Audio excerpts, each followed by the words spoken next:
in 10 minutes. First, it's really important to have someone say, okay, I'll be the leader, I'll organize this, otherwise you're going to spend 8 minutes kind of mumbling at each other.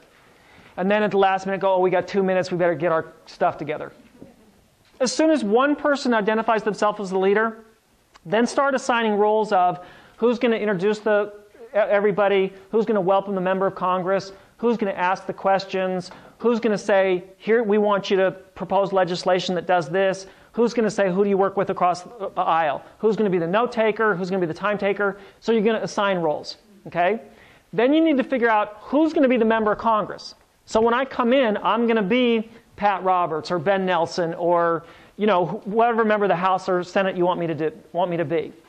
Okay? And then what hopefully we'll actually do is in a dialogue with the member of Congress, we'll actually be able to make some of the points that you actually got there in the laser talk. Okay, so it's 10 minutes, it's not a ton of time, but what we want to demonstrate is the value of doing this, particularly before we go sit down with a member of Congress. So we're not going in there with 3 people winging it and 2 people having a plan of what wants to happen. Okay, it's much better if we kind of have a plan. I'm going to hand out some of these outlines in just a second, but does anybody have a question about generally what we're trying to do before I hand out the outlines? Okay, let me see, I think I have enough for 2 for every group, but let me start with 1. There's 1 for your group. There's 1 for your group. Okay, here's 1 for your group. And I do have enough, it looks like enough for, there's another 1 for your group. And there's another 1 for your group. So now your group has 2. Thank you. And here's another 1 for your group. Okay, the clock starts now. You got 10 minutes. Anybody want to add the purpose to their, which I thought it was a part of the introduction. I'm confused why 2 and 4 are separate. Purpose to introduce ourselves as hi, we're from Citizens Climate Lobby. You could combine those, obviously, and not have a problem at all. Yeah. Okay, so Jean, would you do that? Or Jean, would you do that? So I'm going to do. You're going to ask ask. my You're just question going to tell why we're right here. after I introduce who we are. Okay. Okay, and then we have a request, which is the purpose, isn't it? Right. Hey, Mark, is that mic on the outside of your sweater? No. The Porter introduced Mic on the outside, I might pick it up. legislation. Okay. I'll just do this then. Great, thank you. And then the question, Stan's going to ask what the legislator likes or dislikes about Boxer Kerry, Waxman Markey, and Canton. Is it a House or Senate member? House. So who do we want it to House, be? then it would be Waxman Markey because the other bills were in the Senate. Okay. Okay. So who are we choosing for this to be? I was going to ask that question. Right, but Who am I going to be? Who's the legislator? Congressman Fortenberg from Higginbotham. Okay, Fortenberg. Fortenberg. Barry. Fortenberry, Dem, Republican. Republican, okay. Cool. I wanted to interrupt very briefly and point out the wisdom of finding this commonality. Like you mentioned children. I mentioned that Senator Brandback was one of the few senators to step up and acknowledge the Dalai Lama first. Yeah, a great thing like that. Yeah. Pat Roberts, who I don't like very well. Right. We need your organization to do this research for each congressman. But Pat Roberts, people here may not know, was not always in lockstep with Bush Cheney because he supported trade and opening up to Cuba. Cool. Okay. After you ask your question, I'll ask my question. You are, okay, and then Frank next asked the question, what do you think would be fastest way for U.S. to become a leader in creating a renewable clean jobs, right? And then Dwayne asked, do you view reducing our dependence on foreign oil let me grab one as a thing. security issue? And then do you think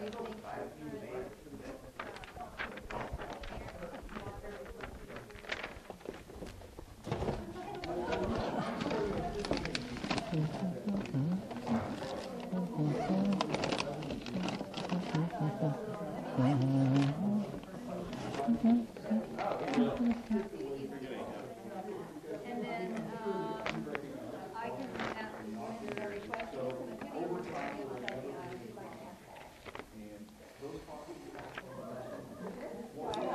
Fortenberry. 4th term. Wow. That's all it is just Agriculture, Foreign Affairs. Okay. And then thank you for your time. We'd like to thank you for your time. may or may not still have time at that point. No, you're not. Okay, we won't make it that far. Okay, so let me tell you how this is going to go. Okay. Usually what's going to happen is they will have some room, somebody's office, might be a conference room, might be just in the lobby. And so you'll be all sitting there, and the member of Congress will walk in with a staffer, because all the follow-up's going to go with the staffer, okay? And they're going to walk in and they're going to say, thank you so much for coming in today. What can I do for you? And you're going to say, Representative Fortenberry, we are the climate lobby from Lincoln, Nebraska, and how are you today? I'm great, thank you for asking. How much time do we have? 15 minutes, 20 minutes maybe. We want to know that we have followed your interest in renewable energy. In the interest in what? In renewable energy. Yes. Solar, geothermal. I get your emails and I see that you're very interested in that and you keep learning about it, and we are supporting those approaches as well. Yeah, I think we really can do great with that in Nebraska. I think we can create a lot of jobs here, and so I'm a big believer in renewable energy. I like clean energy. I think it's important. I think we need to use all possible energy sources in the country. I think renewable is a big part of it. Excellent. We're on solid ground here. Great. Okay. Do you think our current policies reflect good stewardship of the planet? Wow, nobody's ever asked me that before. I certainly think that the air and water can be cleaner. So, and I'm a good... Republican. I know, but I'm just checking to see what religion he is. I'm a good Catholic.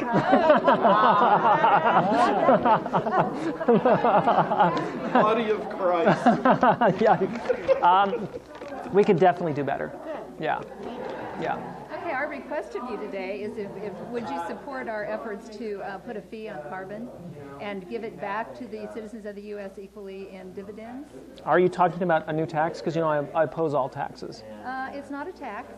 It is a fee on those who take non-renewable sources out of the ground, and then that money would then be given back to all the citizens. So no, it actually would end up putting more money into the pockets of the average citizen, of all citizens. Okay, I think that's a good answer, but let me just tell you one thing that I might add with it. Okay. When you go in there and I say, I want you to put a fee on carbon, and they say to you, isn't this a tax?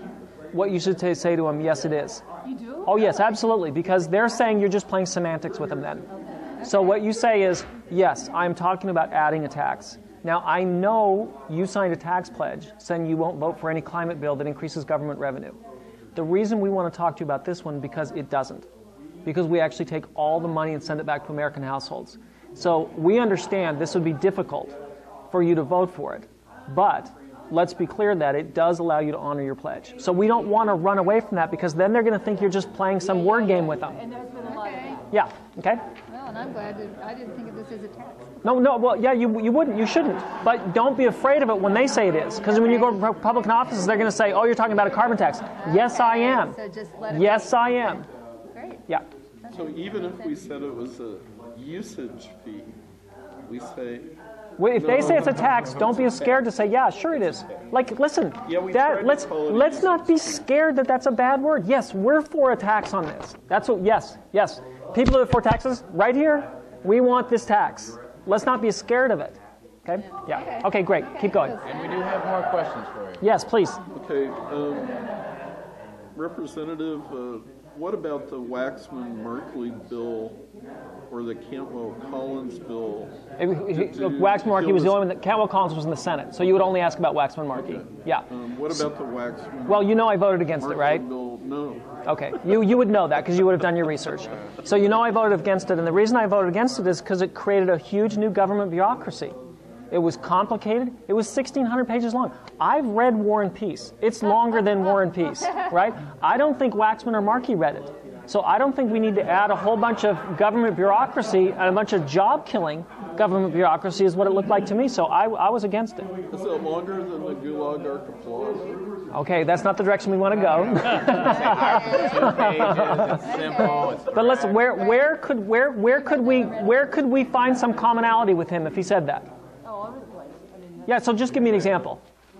Yeah, we thought it was too complicated too, right? That's why what we're going to talk about is I've been able to read the IRS code. Yeah, we want something that's simple. We actually have a 2-page proposal because we thought that was way too complicated also. Yeah, so And our proposal creates jobs. yeah.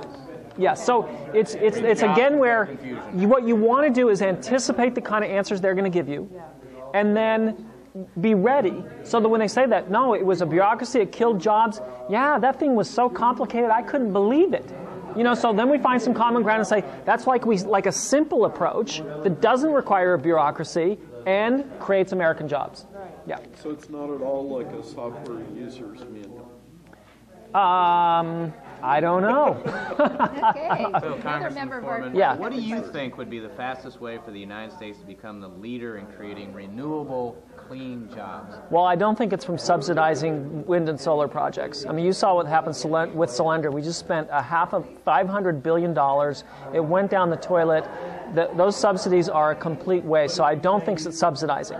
Which they're going to say that. They're not always going to answer your question. They're going to tell you That's true. what they're not going to happen. But again, we can find common ground here, can't we? So they say that. You say, yeah, we're for eliminating all energy subsidies. We don't want to subsidize wind and solar. We don't want to subsidize anything.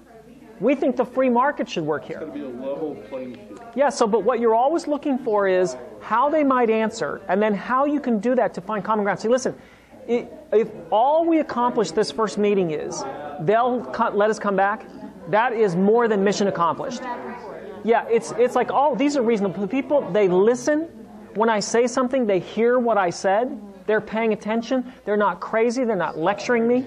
Yeah, we're not saying bullshit. We're just saying, oh Yeah. yeah. I thought this was brilliant. Mic check.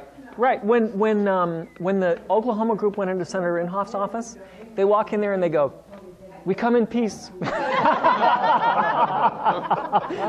We didn't come here to argue with you about the science." So it just kind of disarmed the whole thing. Yeah. So how can we connect? So I got to move on to the groups, but let me say one other thing. Leaving a packet of information for them doesn't help them.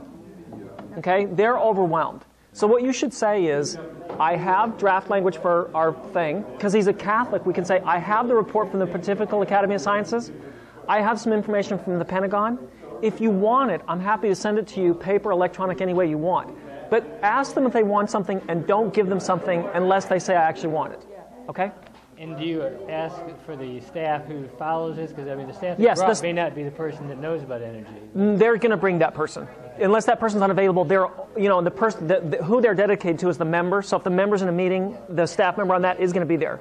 So you're going to say to that person, how do you want us to follow up? Do you prefer email? Do you prefer per phone? Make sure you walk away with something. And then one last thing is, if every person writes a handwritten thank you note, it makes a huge difference. They get a zillion emails. They don't get any handwritten notes. It's just like you and I. Once your grandma died, you didn't get handwritten notes anymore, did you? It's the same thing with them. Okay, so now just see if you can give each other some feedback about what you could see worked, what you might improve on. I got to run to the other groups for a minute, okay? Okay, you guys are third. Okay. So I have a question. So if we do your group second, is there any chance we can talk you into getting your guitar and doing the song after we finish these? You don't have to. You don't have to. You can say no, and I'll be completely cool, and I won't bring it up. Okay, good. All right. If I could, if I can go print off the words and everything and would sing them with me, I would do it. Really? Mm-hmm. So if we, I'll go I don't print think- off the words. how many people, like enough copies so that each group could see or something like that? Yeah. Okay. Yeah. Okay. So we'll That do sound fun? Yeah. All right. Okay. Wait, okay. where's Turtle though? Turtle? Is this Entourage? Okay. Can you ask at the end, who can you across the aisle? Because Jason left. I'm not really. No, you're not really taking notes, but you would be. You can if you want to practice. It's worthy. Whatever you say is very worthy. Thank you. Thank you. Excellent. Thank you. Bonus point. Extra cookie. Okay, so here's how this is going to go is you're either going to be in a conference room or somebody's office or sometimes just in the lobby. Sometimes you're going to walk out in the hall. But if it's the member, you're probably going to be in their office. They're going to walk in with an aide. They're going to sit down. Oh, who am I, by the way? Jerry Moran. Okay, good. They're going to walk in and they're going to say, thank you so much for coming out today. What can I do for you? Senator Moran, we really appreciate your meeting with us today. I have to confess I'm a Democrat, but I have read your webpage pretty regularly, and I'm really impressed with the balanced tone that you seem to be looking for answers, for ways to change things, rather than just blaming. Yeah, there's too much of that. It's a hard enough environment to work in, and if all we do is point fingers at each other, it's terrible, and I have been trying to work across the aisle because I think that's important. Yeah, thank you. And we're all members of the Climate Change Lobby from Lawrence, and our group is, the main purpose of the group is to create the political will to create climate stability, and that's why we're wanting to meet with you today. So our request would be that you would support legislation that puts a fee on carbon-based fuels and returns that revenue to the American households and taxpayers. We have money, or we have more to say. Wish we had money on that, but we would like to know what your views on climate and energy policy are. So what did you like or dislike about Boxer Kerry, Waxman Markeyville, or Cantwell Collins from the 111th Congress? They all seemed overly complicated to me. They'd kill jobs. They'd create whole new government bureaucracies, add extra costs in the government we don't need, make energy more expensive. I didn't support any of those efforts. Okay.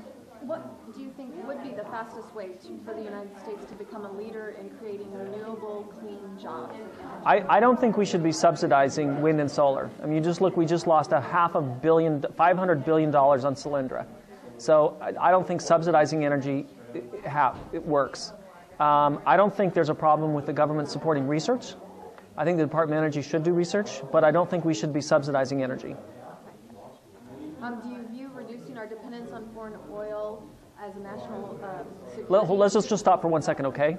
So one of the things that we're for in the bill we proposed is the elimination of all energy subsidies, okay? So if he says, I'm not for subsidizing energy, you could say something like, God, that's great to hear, because that's one of the things we don't want. We don't want to subsidize any form of energy. We want to let the market actually solve it. So we're looking for a dialogue where we can have commonality. I know, listen, I gave you 10 minutes to protect us. I do this all day, every day, so of course I would think to say that. But I just want to give you, for instance, what we're looking for. Okay, all right. And also you can agree with him on the complexity of the... Yes. Yeah, we thought those bills were way too complex too. You could say that. Our bill is 2 pages long. Yeah, our bill is 2 pages long. I can read the whole thing. My attention span and not fall asleep, yeah. Okay. If anyone else wants to chime in. Yeah, we need to hang there with you. All right. So do you think our current policies regarding clean air and clean water reflect good stewardship of our planet? Nobody's ever asked me that.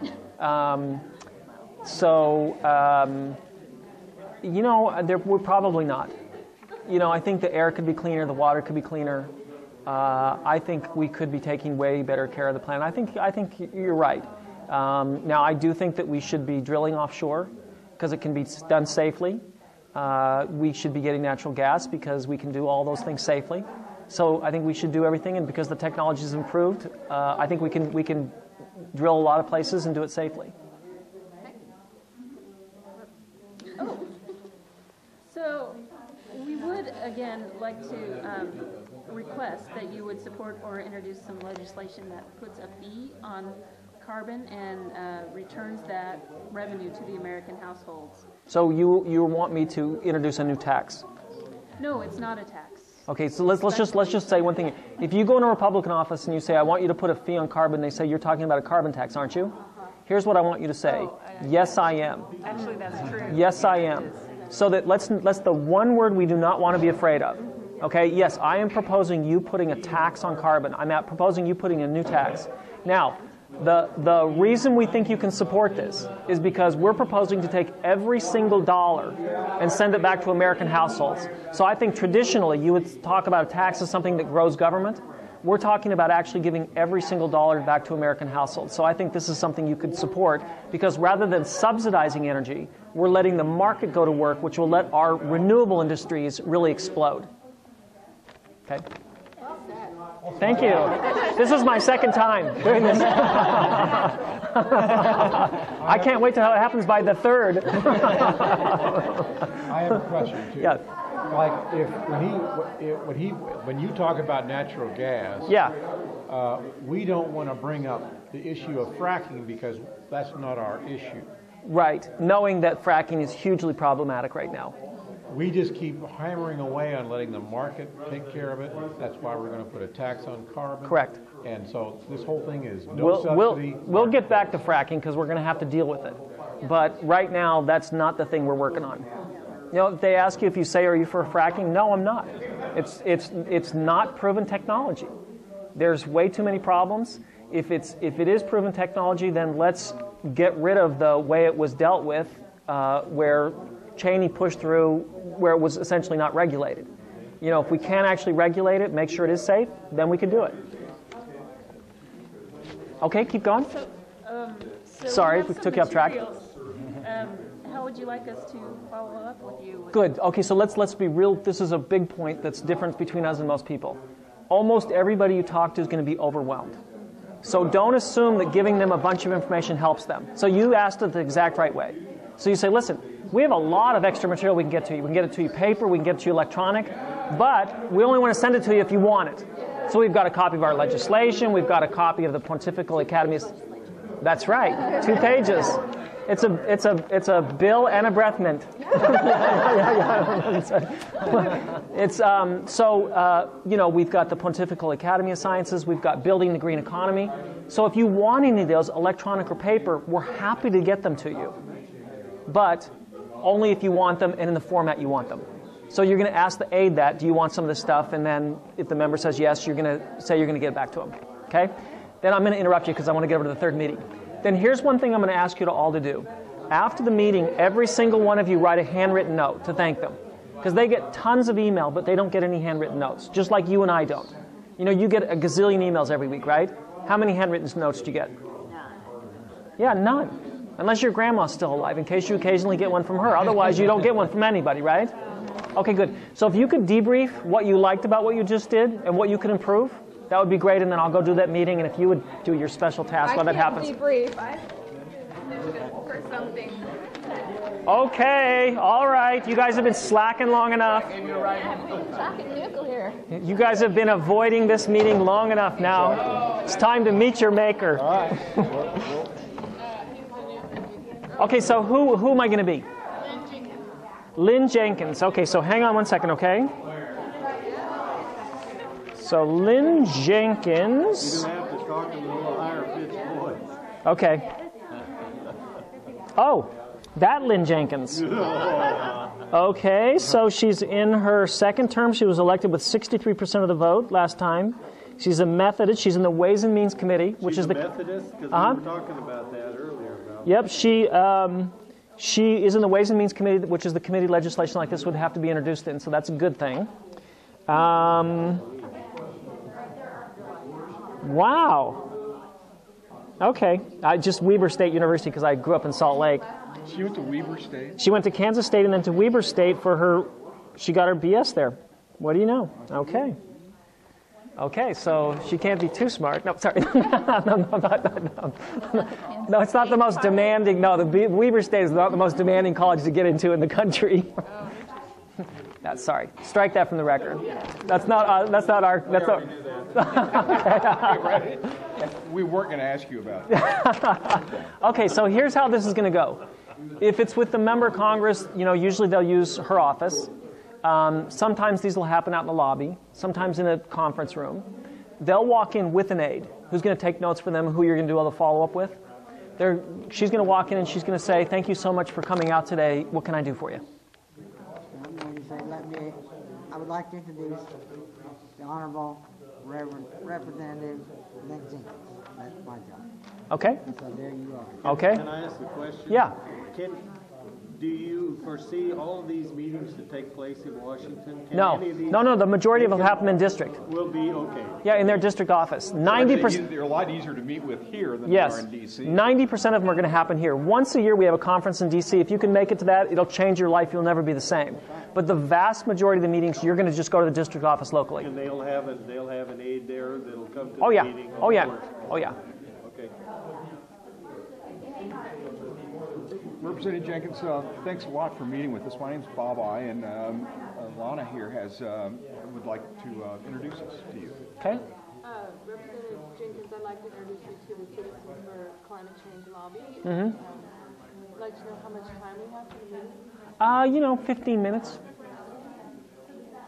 Yeah, and Representative Jenkins, we really So hold on just one second. So I'm just going to interrupt for 1 second.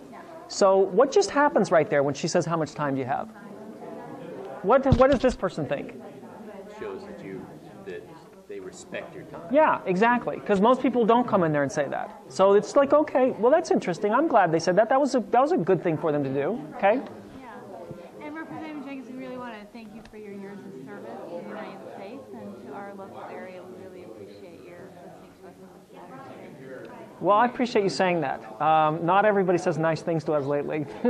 So we like it when people say nicer things to them. So thank you for saying that. Well, Representative Jenkins, the reason we're here is because we want to present some ideas that we have been developing in the Citizens Climate Lobby organization about how to address problems related to climate change. And these are ideas that will benefit not only the environment in terms of reducing CO2 and other greenhouse gases, but also be good for the economy. So Really what we want to do is we want to ask for your support or ask you to introduce legislation that puts a fee on carbon. Carbon-based fuels and returns the revenue in American households. We'll have more to say on that, but we'd like to really know what some of your priorities are for climate and energy policy. Well, first of all, I think we need to get energy from every possible source we can. I think we need to drill here so we're not buying foreign oil. Certainly reducing our dependence on foreign oil is a good thing.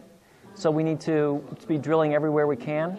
And I think we need to get rid of some of the regulatory hurdles, some of the problems with the EPA, so it's easier to extract energy and build more nuclear plants. I think we can actually get all of our energy homegrown, which is a good thing. So those would be my priorities. Well, Representative Jenkins, actually the priorities that we're advocating don't necessarily conflict with that. Let me just make sure one thing, okay? The first thing you always want to make sure is they know they've been heard. So let's make sure their statement's done before we get on to the next thing. Okay. So remember, we're here this time because we want to make sure they invite us back the next time, the next time, the next time, the next time. And part of that is being good listeners. So you didn't jump in too quick, but let's just be attentive to that, all right. Okay? Yeah. Okay, so then go ahead. We don't believe that your concerns necessarily conflict with what we are advocating here. To a certain extent, we're looking at a market-based solution, and we understand that market-based solutions are something that you advocate as well. And we're just asking that you keep an open mind because this is a market-based solution. Okay. And it's in its formative stages, but it's gaining support. And we have some other questions that I think we'd like to pose as well. Okay, great. Thank you. Representative Jenkins, what did you like or dislike about the Waxman-Markey bill? I would put mine in the category of dislike almost everything. It was 1,600 pages long. I don't think either Waxman or Markey actually read it. I know I didn't. It was added all kinds of new bureaucracies. It was so complicated. It was going to kill jobs. I really can't think of anything in that I was in favor of. Well, we had a lot of concerns about that as well, for the same reason. The ideas that we're advancing really have a much more direct, much less bureaucratic method to them. Great. Okay, so now this is exactly the kind of work we want to be doing. Is they say that was huge, complicated, and bureaucratic. We want to say, boy, were we with you on that. We thought that was way too complicated. I tried to read it, but I tried to kill myself 3 times during reading it because it was so brutal. It's like, no, of course not. No. It was my nightly reading material. I need to go to sleep. So we want to look where we can find common ground and say, yes, we thought it was too complicated. We don't think we require a new bureaucracy to actually create energy independence in our country. So we do think there's a approach that uses the market, is simple, and doesn't require bureaucracy.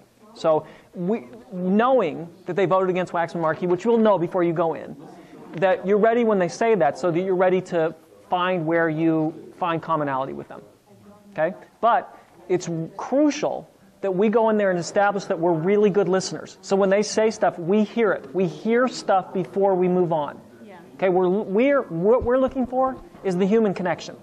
You do that by listening to people, right? You ever go to coffee with somebody and they talk the whole time and you say, if I don't ever have coffee with that person again, it'll be fine with me? But they probably think you're the smartest, most interesting, intelligent person they've ever met because they talked the whole time. So we want to be very good listeners in this environment, knowing that we want to get our points in, but that it's important that we make a connection. Okay? Can I ask a question? Yeah. When we first asked that one question about what your priorities for climate and energy policy, you kind of talked about the energy side of it. Yes. You didn't say anything about the climate side. Yeah, right. Is that an okay thing to go back and say, well, you've told us a little bit No. about energy? No. No, if you go back and say that, you say, what's wrong with you, you blockhead? Didn't you hear my question? You know, so it's, you know, what you're really, it's like the standard thing of you're on a date. Is someone going to go out with you on the next date if you say, what'd you order that for? You know, it's really, you're using the same thing you've been successful in relationships with other people. What we're trying to do is connect with people. They're human beings. I know they're, you know, politicians, and you see them on TV shows with people saying terrible things about them. But they're fundamentally people, and we can connect with them using the same thing. They're no different than anybody else. We just have to do that, pay attention, be clear, listen to them, go in there with the approach of, this is a person that I can connect with. Okay? And reminding people that they didn't answer part of the question, most people don't like. Yeah. I asked you a question, you don't seem to have answered it. Can you confirm or deny this is energy and climate? Okay, sorry for interrupting. Where are we? And Representative Jenkins, what do you think would be the fastest way for the United States to become the leader in creating renewable, clean jobs?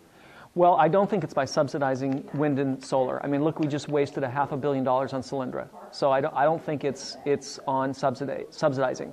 So now, they're going to say that. Okay. So what we're going to say is, I didn't ask you what you don't want, I asked you what you want. No, we're not going to say that, right? We're going to say, listen, we're in the same route with you. We don't want to subsidize energy.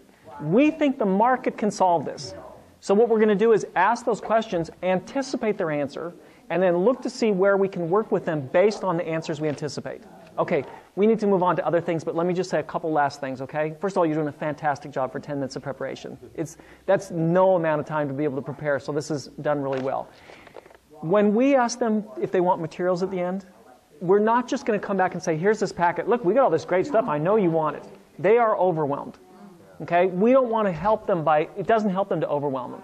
What we want to say is, if you want our copy of Building the Green Economy, we can get it to you in paper or electronic.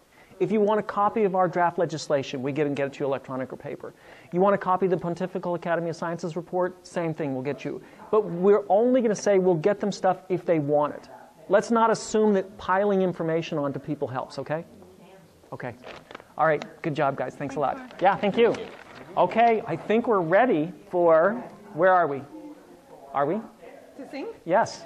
Okay, everybody. Now, you didn't know that part of the Citizens Climate Lobby training is singing, did you? Yeah. This is one of the things that makes us different. Is this is this a copy of the whole song? Yeah. Okay, all right. If you would, stand next to her so you and Michael pick it up. Okay. Okay, hold on. Pass some of those in your group. And the singing part means everybody sings. So you're going to have to kind of share with a neighbor. So, okay, if there's enough for every other person. Hold on, she'll tell you what the tune is. Hold on, there you go. There you go. All right. Here. And you're going to stand next to me so that Mike picks it up, okay? Okay. Are we in a good place? Let's go over here so we're in a good place. Okay, so tell them what the tune is. Well, it's that, It's William Tell's Overture. Carbon fee and dividend, carbon fee and dividend, carbon fee and dividend, carbon fee and dividend. And the verses are hard to get out, but remember, I'm only doing this if you guys sing. So here's the thing. When we had our September column, we had Mark Jacobson, the guy who'd mapped the whole world and show how do we convert. So I told him I wanted to introduce him to Citizens Climate Lobby, and we were a little bit different kind of group, and then Lene sang this song. And the only way I could do it is I couldn't see everybody. Right. There was like 400 people. Right. Oh my gosh. Okay, so everybody ready? So you have to sing. Everybody. Carbon count is rising, temperatures are climbing, glaciers they are melting, polar bears are drowning, ocean levels rising, and we'll soon cause widespread floods.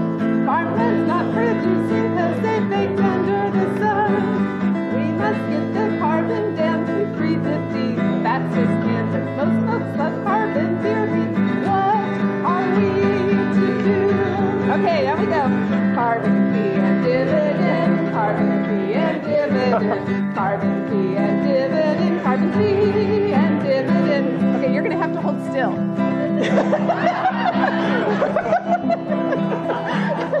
How does this work, you say? Let me put it this way. A fee is put on carbon as it comes out of the earth.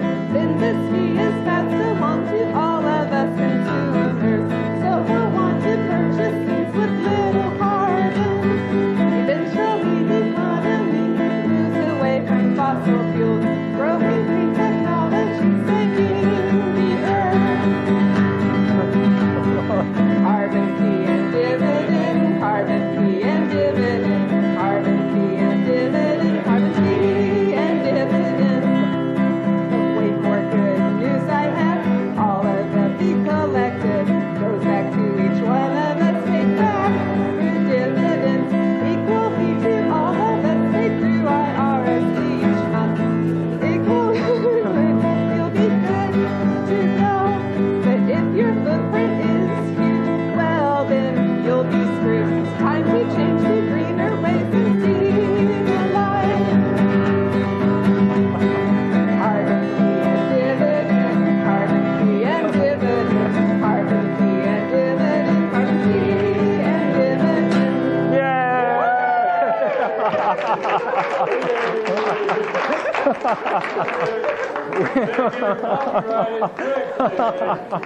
We are attempting to prove that we can do this without being grim. We hope we can do it. Okay, so we just have a couple of things left to cover. So, if your back's turned, if you wouldn't mind turning up to the front again. So, the heart of our work is meeting face-to-face with members of Congress. But another big piece of it is newspapers. And so what we want you to start doing is thinking about newspapers as an organization that wants to say what the news is. So if you respond to what they say the news is, you're very likely to get published. So here's kind of their hierarchy of what they're looking for. First of all, if they published an editorial, so if it's the position of the newspaper that says something, if you respond to that because they're saying that's most important, that gives you a very good chance of getting published. If it's something else on the editorial page, maybe a visiting person who the op-eds that they get from other papers like a Tom Friedman, a Paul Krugman, a George Will, if you respond to them, they also consider that to be a high priority. The third priority would be the front page because they've said that's what's most important. If you just send a letter about whatever you want to write about, you might get it published, but you significantly increase your chances when you respond to what they say is the news. So that starts with what they wrote on the editorial page, and then it goes to the front page of the paper. Okay? Now, in addition to that, we will provide training from Steve Valk, who worked at the Atlanta Journal-Constitution for 31 years to help you draft both op-eds and letters to the editor so you'll regularly get published. What we'd like to have happen is anytime something happens that's significant, that a lot of you write in. Not writing in the exact same thing because newspapers catch that, but with a common theme. So, let's say Solandra goes belly up, right? $500 billion investment by the government. You can write about that and say, yeah, that's the wrong way for us to get to energy independence. A faster, more efficient way to do it would be without government funds. You put a fee on carbon, let the market go to work. You see what's happening. There's going to be an endless amount of extreme weather events.